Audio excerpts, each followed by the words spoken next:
If you remember back at the end of 2012, I did a countdown about the best boss battles in the Sonic the Hedgehog series, but now, it's time to cover the opposite. After all, for every fantastic battle that exists in the franchise, there always has to be a crappy one to follow it up. It's kinda sad, really. So, it's time to talk about the worst of these battles, as much as I really don't want to. Now, for the rules. For the sake of originality, I'm only going to include one per game. And, most importantly, only from games I've played. So, Silver, consider yourself lucky. Either way, we might as well get this over with. Let us commence.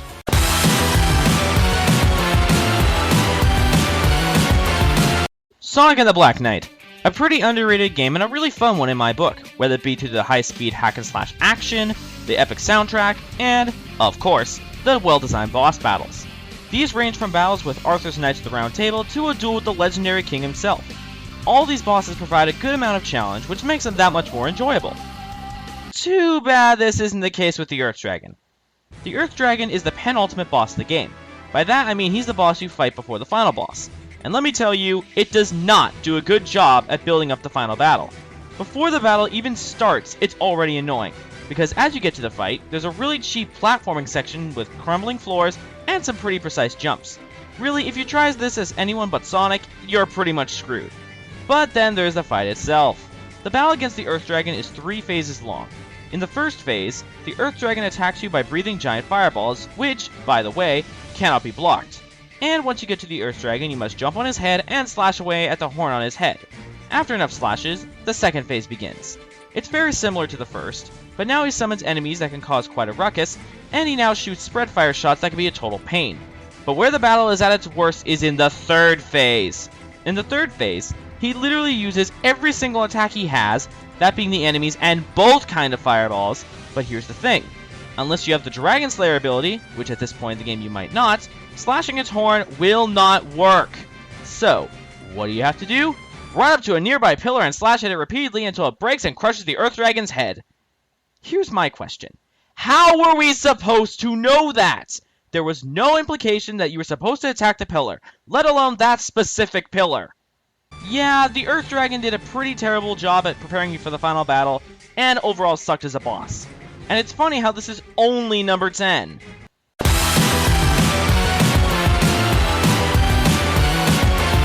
Sonic Heroes did a lot of things that really didn't follow the Sonic norm. For starters, there was the 3-character gameplay, but besides that, there was also the change of mood in the series, going for a more comical mood, not really that atmospheric like the adventure games, the fact that you had to play through the same 14 levels and 7 bosses 4 times, amongst other things. But one thing I noticed that most people didn't was the larger emphasis on enemy rushes. I understand that Adventure 2 had a few enemy rushes, especially in Tails and Eggman's levels, but Heroes did this a lot. And how do you build off this change? How about make not 1, but 2 boss battles that are nothing but enemy rushes?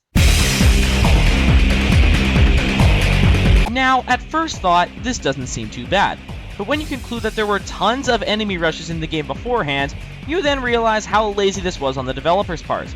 There's really nothing that makes this fight any different than any of the other enemy rushes present in the game, other than the fact that it's multiple waves of enemies back to back. Not to mention, these battles are pathetically easy if you're using Team Chaotix, because they get rings for every enemy they kill using their Team Blast. And since rings are used to charge your Team Blast, you can basically spam your Team Blast over and over and you win. Oh, and one more thing. Don't get too excited, boys! Idiot.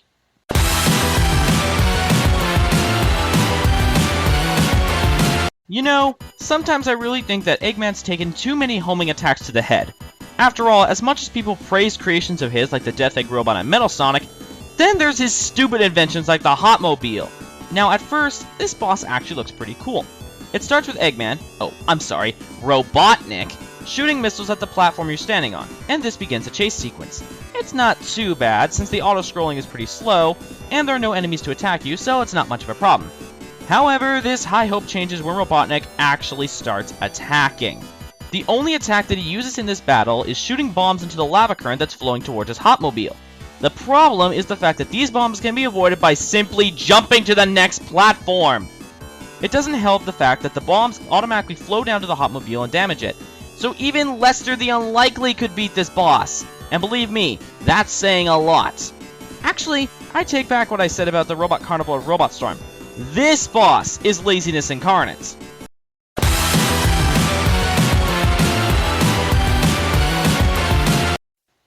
This segment needs a bit of a setup. Oh, but I need a new super robot to take down the stupid hedgehog. Any ideas?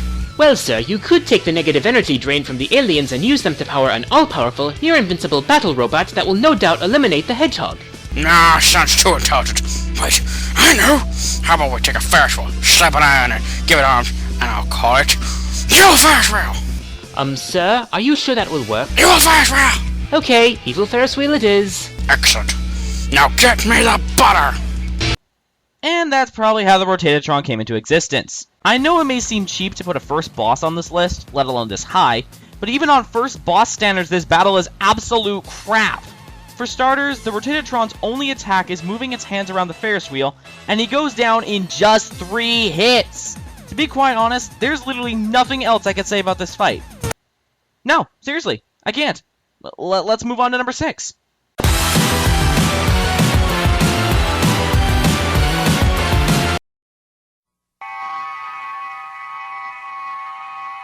Greetings, young one.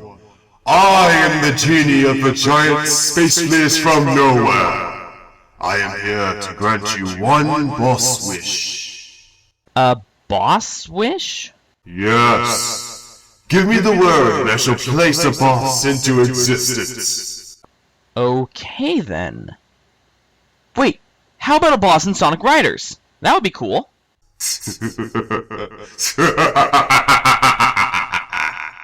As you wish.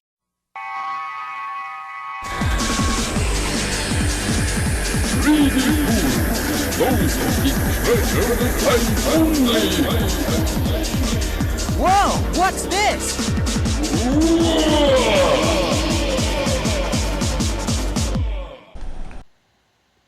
Crap.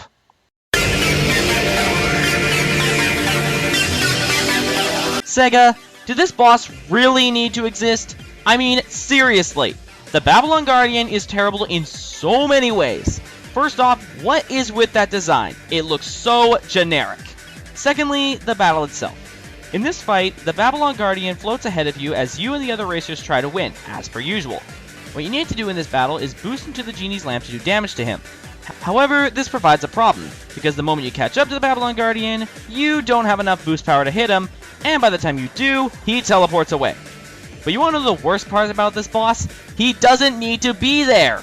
He literally comes right out of nowhere with no build-up whatsoever, and once he's defeated, he's never seen again. Like he was never in the game at all. I am the genie of the giant space fleas from nowhere. Curse you, genie!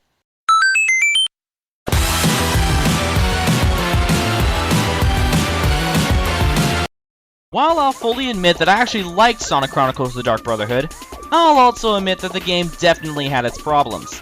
For starters, the soundtrack wasn't that good. In fact, at times it actually kinda hurt. The area designs could have been better, and some of the bosses were high in the cheap factor. And this is no more evident than with Prefect Cherub. As the game's penultimate boss, Cherub is easily one of the most annoying bosses I've ever experienced. For starters, before the fight, Cherub floods the halls that you're going through and then flees. And here's the first thing I hate about Cherub. In Sonic Chronicles, being underwater drains your power points, that being your magic power, and your health. You can't use super abilities in battle, and you can't flee from enemy encounters. And when you finally get to Cherub, it's a forced loss battle. However, after you beat Prefect Skilla with Knuckles' team, Knuckles drains the water, and then you can properly fight Cherub. And it still sucks. Cherub has almost as much health as Ix, you know, the final boss, and also has a Mighty Slash attack, an immunity ability, and can regenerate his health! This boss really just shows how not to do a boss in an RPG. And it also shows that the Labyrinth Zone isn't the worst when it comes to the Sonic series' underwater areas.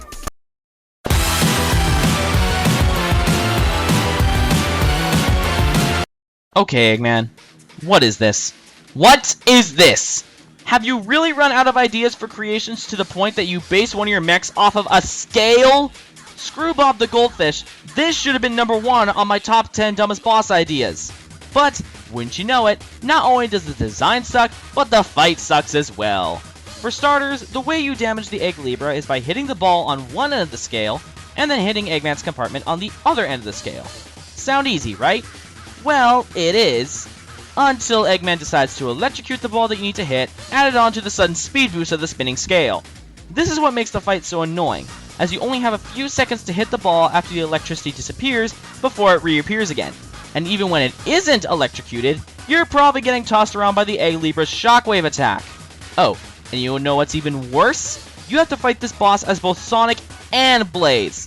Yeah, because everyone loves repeating boss fights. This is easily one of the most annoying bosses in the entire series, and it really puts a huge stain on such a fun game like Sonic Rush. Seriously, if you haven't played Sonic Rush yet, go do it. Right now.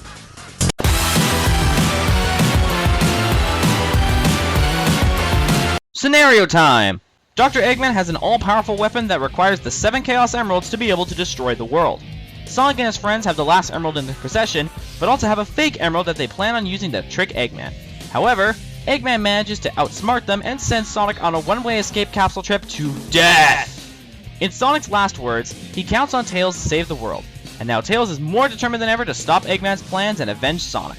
Sounds like the setup for a great boss, right? Well, it's on this list for a reason. I've had my rants about this boss fight before.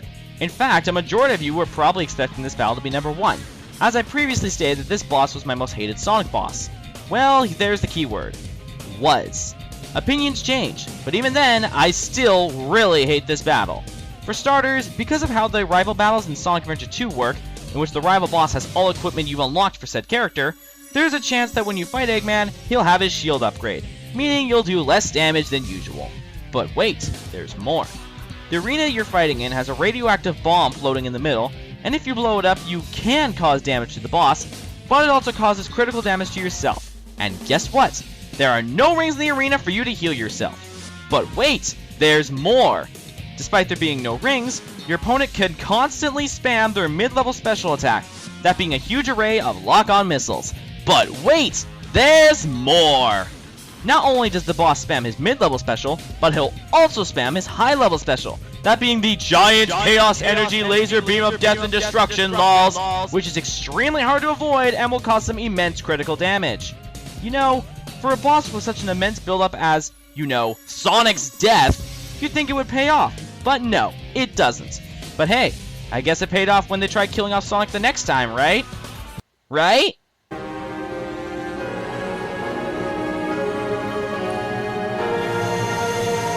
On second thought, just don't bother killing off Sonic. It's for the better.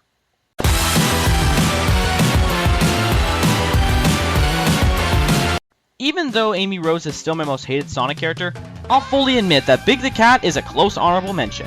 He serves no point in the story of any of the games he's in, his personality and voice are really annoying, and the worst part of him? His gameplay in Sonic Adventure. It's just fishing. Fishing! Doesn't seem that fun now, does it? And even worse, Big Story has a boss fight.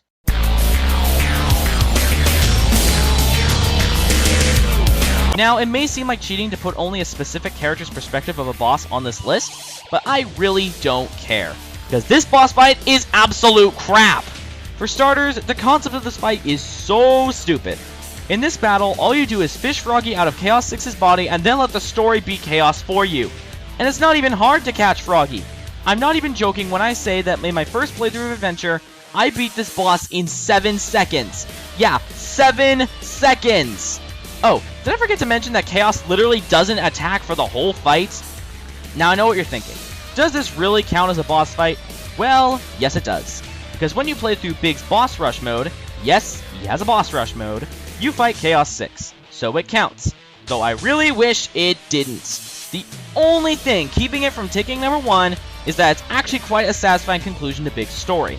Because of how tediously boring his stages were, I'm just glad that the fight ends so quickly. I really wish I could say the same about number 1.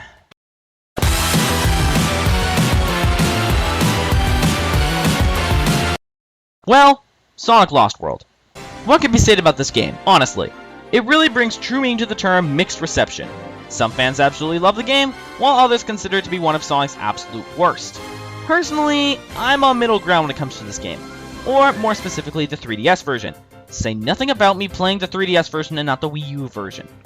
Anyways, while the level design in the 3DS version was horrendous and the RC car system not only felt tacked on, but actually led me to getting a game over at one point, there were some things I liked about the game. The music was great, like in every other Sonic game. The story I found myself able to respect, especially its attempt at character development, and for the most part, the boss fights were a lot of fun. This actually brings up kind of a funny point involving the bosses. More specifically, the battles against the game's antagonists, the Deadly Six. It seems that the members of the Deadly Six I like more ended up having better boss fights when compared to members I didn't like as much. For instance, Zavok, my favorite member of the team, ended up having easily the best battle out of all of them, while members like Soar had much weaker battles. So it's no surprise that my least favorite member of the Deadly Six also has the worst battle!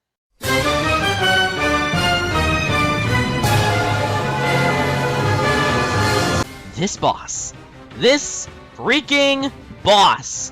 Words cannot describe how much I hate the battle against Xena. Well, there's quite a bit to cover, so let's get started.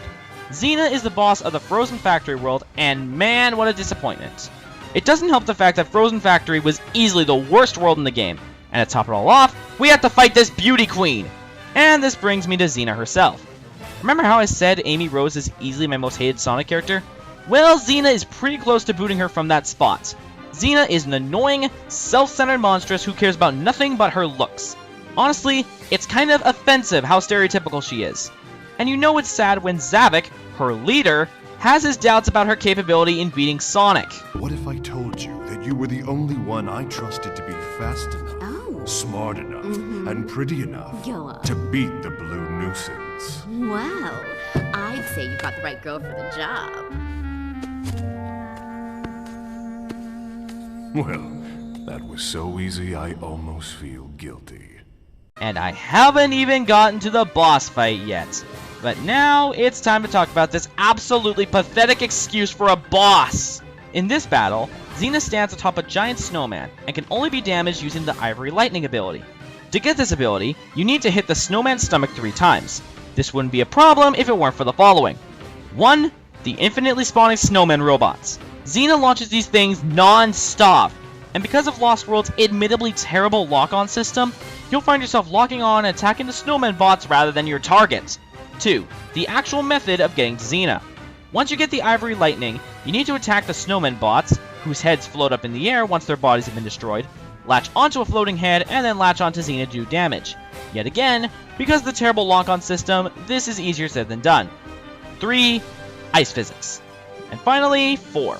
During the entire battle, there's a blizzard partaking that's blowing in the direction away from Xena, and even if you're holding the dash button, you're still gonna go really slow.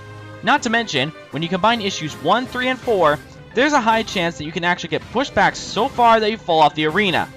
Oh yeah, did I forget to mention that? There's an edge to the arena that's literally impossible to see until you fall off of it. And the icing on the cake? Despite all of these annoying factors to the fight, all of these things that make it a chore to even get any damage done, Xena goes down in 2 hits. Let me say that again. Xena goes down in 2 hits. Oh yeah, one more thing. While I admit that the orchestrated remix of the Deadly Six theme is absolutely awesome, I must question, why does this epic song play for just the Xena and Zor battles, which are easily the 2 worst bosses in the game? Not even Master Zik, the guy who taught Zavok what he knows and, you know, the creator of the Deadly Six, doesn't even get this epic boss theme. Why? I'll fully admit that with every other boss on this list, they had some sort of redeeming quality about them, even if it's just the music. Xena, on the other hand, has none. Even the boss theme, while epic, doesn't fit for this horrendous battle, so that doesn't even count as a redeeming factor. Oh, and one more thing. You fight this boss twice! Yeah, you have to fight Xena again in Lava Mountain. And who is she followed up by? Zor, the second worst boss in the game. Just our luck. I'm the One-Winged Angel, and how is it that Xena is such a fan favorite character?